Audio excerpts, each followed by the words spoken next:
Hello, everyone. My name is Dara K. Fulton, but my students call me Teacher Dara. Welcome back to my channel. If you are new here, hello. I hope that you're all doing well and Happy New Year to you all. Thank you so much for subscribing to my channel first and foremost. Thank you for being here. Thank you for all your love and support. We are at 502 subscribers and I cannot believe that because I know I'm not overly consistent here on YouTube, but it's something that I would like to improve in 2022.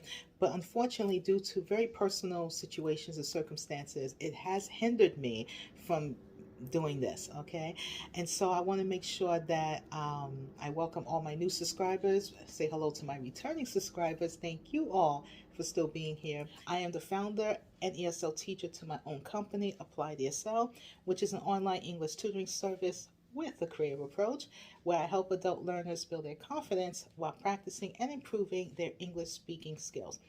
And to start this new year off with something that I've promised before we said Happy New Year, and that is bringing back a series that is dear to my heart, and that is Motivation ESL.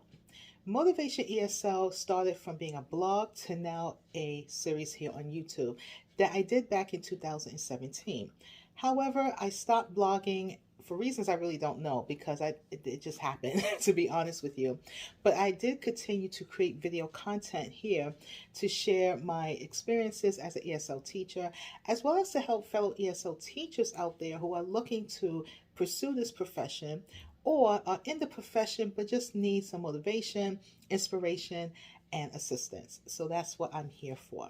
So this is going to be the first video of a revamp, I should say, of Motivation ESL. Now, if you are new to this channel and this is your first time seeing this beautiful face, allow me to tell you a little bit about myself before I start. First and foremost, I am from Brooklyn, New York, and I have been an ESL teacher, which stands for English as a Second Language, for 17 years, but my 17th anniversary will not start until June of this year. Okay, so June of 2005 is when I started this beautiful journey called ESL, and it is my passion, it is my love. I've worked with so many students from around the world, all age ranges, all nationalities, all English levels, from beginner all the way to advanced. I've also used to help college students with their writing, as well as have experience working with adult literacy students. These are students who are what we call illiterate, which means that they are not able to read or write, or they read maybe at a third grade, second grade, or first grade level. So I have a lot of experience working with adults from all walks of life, and it's truly, truly my passion. So what is Motivation ESL? Motivation ESL is going to be, because I'm revamping it now, a series where I am going to be sharing topics on how fellow teachers or anyone out there who's looking to become an ESL teacher, but to give practical advice as well as steps into how you can be an effective teacher, especially in this time period. Because as you know, we are dealing with a worldwide situation. YouTube does not like us to say the word, but you know what I mean. And so because of this situation, the way we teach now has changed dramatically. And if you throw politics in there, trust me, okay, it has really flipped the ESL profession upside down. But no worries, I am here to help you to navigate as well as to feel confident and comfortable to continue being an ESL teacher. And I have to stress continue, because a lot of teachers I've known personally have quit this profession for a variety of reasons, way before this worldwide situation came upon us. We're going to start right from the beginning, because one thing I'm very passionate about is starting from the basics. Without the basics, you can't move forward. So I will tell you now that we will start with how to become an ESL teacher. I will give you some tips about how to pursue this profession in today's time, because if you watch some of my old videos, I'm really speaking at a time before this worldwide situation, so they could be good references, but I really want to really hone in on what's happening right now. Now, one of the things that I want to address now is that there's a stereotype or misconception about what it takes to be an ESL teacher. Oftentimes people think of our profession as just somebody who just gets up one day, puts together a backpack, fly overseas, sleep on a couch at some random person's house, teach English simply because they are a native speaker. And there's a reason why I'm saying that. I'll get to that in a moment. And voila, you are a teacher. Now, don't get me wrong. If that was your experience and that's how you've learned to become an ESL teacher, that's great. But I think it's fair to say, ladies and gentlemen, that our profession has evolved so much since the time of just traveling to a different country and teaching English. And the reason why you saw me do this when I said native is because even that has changed. Oftentimes, we don't like to say native speakers anymore because then it poses the question of what is native. And if you are someone like me who was born in the United States and my nationality is American, but my race is African American, you know, there's this conflict of interest because there are some people who would say, well, what is native? You know, especially if you come from the United States of America or countries similar to the United States where you have all walks of life, all different types of people, all different types of English. So, what is really native? In general way of speaking, native speakers are people who, that's usually the general definition. This is a topic that a lot of teachers or even students have talked about and are currently talking about. And I want to make sure that I address these issues here in this series. Lack of support. Now, some of you might watch this and say, well, Teacher Dara, that's for all professions. That is true. But our profession tends to get kind of pushed aside, unfortunately. When we say we are teachers, most people would think you work with children, you work in your Board of Ed system, and that's it. Or if you say, well, no, I work with adults, they will think higher education, which is college, university. But when you start talking and saying things like, I work in adult education or adult ed for short, I work with ESL students, this is where it gets a little gray. Because some people would think, well, why do you want to work with those adults? And notice I said the word those adults.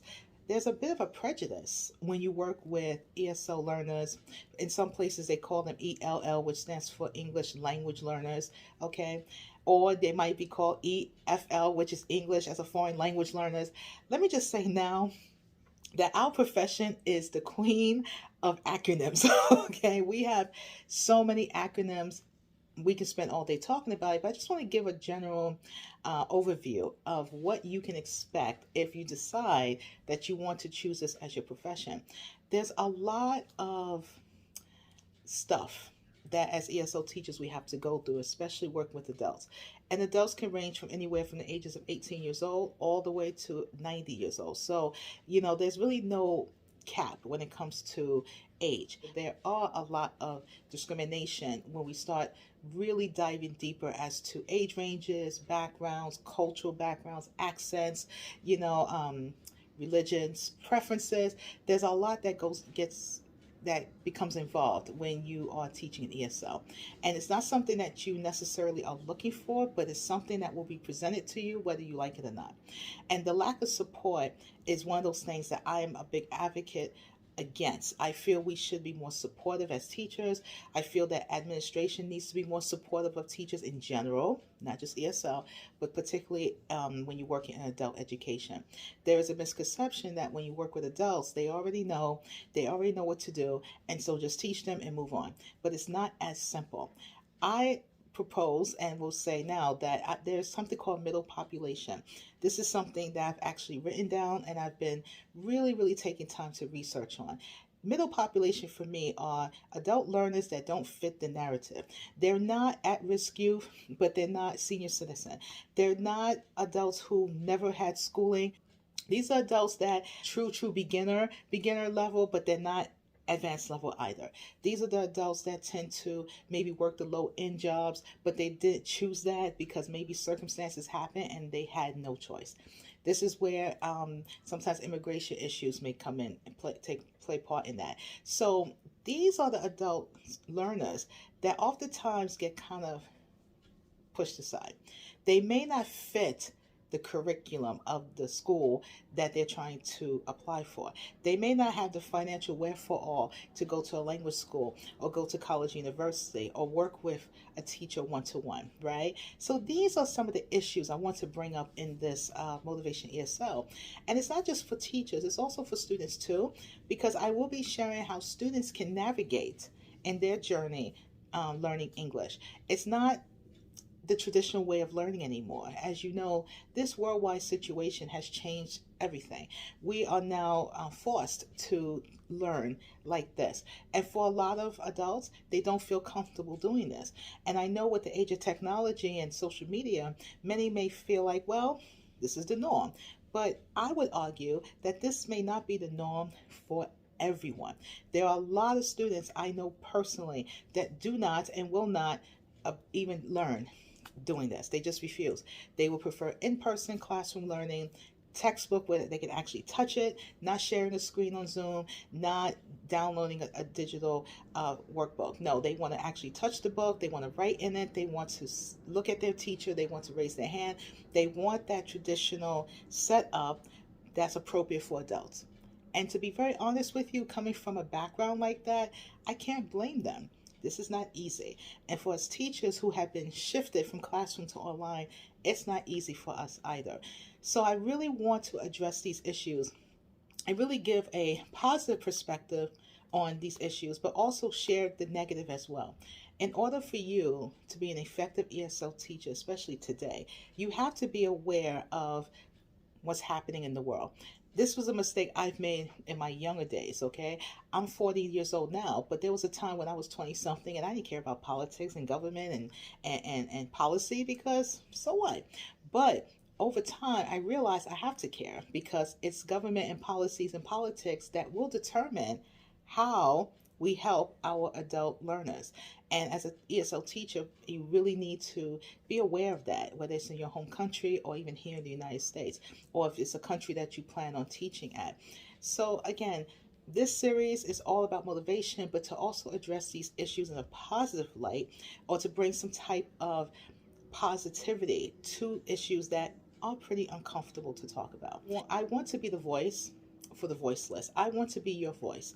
I know, being a teacher firsthand, when you're working at schools and you're seeing things that's not very comfortable, or there's administrators that are just not doing right, they're not doing the job, or whatever the case may be, you may not want to bring that to the forefront publicly because you don't want to lose your job. I get it.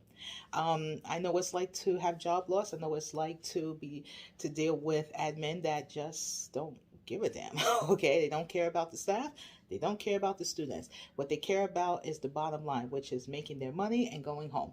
And for a lot of us, we kind of get thrown around a little bit. We become more of a number rather than a person. And this is not to bash administrators. I'm not saying every person who works in admin are bad people, but sometimes it's the system of things that can influence people not to do the right thing. And that's the best way I can say it. And let me just say as a disclaimer now, this is in no way to pick on anyone or to personalize or to make anyone feel like I'm coming for anybody. No. On my channel, we do all things positive, okay? This channel has started out being motivational, and it will continue to be so. The Motivation ESL is just one part of that, but I do also give a lot of life updates and share things in my personal life to basically turn my pain into purpose, to share things that can help someone out there who's going through something similar as myself, and to give that sense of hope for the general public. So this is just one segment of my motivational talks, but I also talk about other things as well. So if you are a person out there who is looking to become an ESL teacher, or something you're thinking about, even if it's just a tutor, this will be the best series for you. I will be offering mentorship. This is a service that I will be offering to anyone out there who is looking to become an ESL teacher or are teaching and they just need some guidance on certain things, maybe with lesson planning, maybe with how to be an effective teacher online, how to get your students interested in the lesson. These are things I have a lot of experience in from the classroom as well as online, and I would be happy to assist you with that. There are a lot of videos that talks about the do's and don'ts and how to apply for ESL position, which is something I personally have talked about, and I will do so here. But I really, really want to prepare you for the things that are not being talked about enough. Because it's not as simple as just applying for a job and getting hired, and here's your students and all as well. You have to be prepared for other things that will surprise you or that may make you feel a bit uncomfortable, but you like what you do. And let me just say now that when you're working for schools or you're working for programs or whatever, you know, if you're lucky to meet a group of people that are all on the same page, that's great. But there will be times you will be working at places where not everyone is. And you have to question, why are they here doing this? But again, these are things you have to be prepared for. I hope that these videos will help you. I hope they will inspire you. So thank you all so, so very much for being here. Thank you for listening today. And as I tell my students, always try your best, because when you try your best, you certainly will do your best. And I don't want to just say that for students, but this is for teachers as well. Happy, happy 2022. May all of our dreams, our aspirations, our goals come true. But most importantly, ladies and gentlemen, I pray and hope, I am a believer, that you will get the things that you want in this new year, that you'll be happy and healthy. And to me, that's something, if I didn't learn anything from my experiences for these past 2 years, it's that you need to be happy and healthy, because when you are, you'll be able to do more for yourself and for others. Take care, everyone. Love you all so, so much.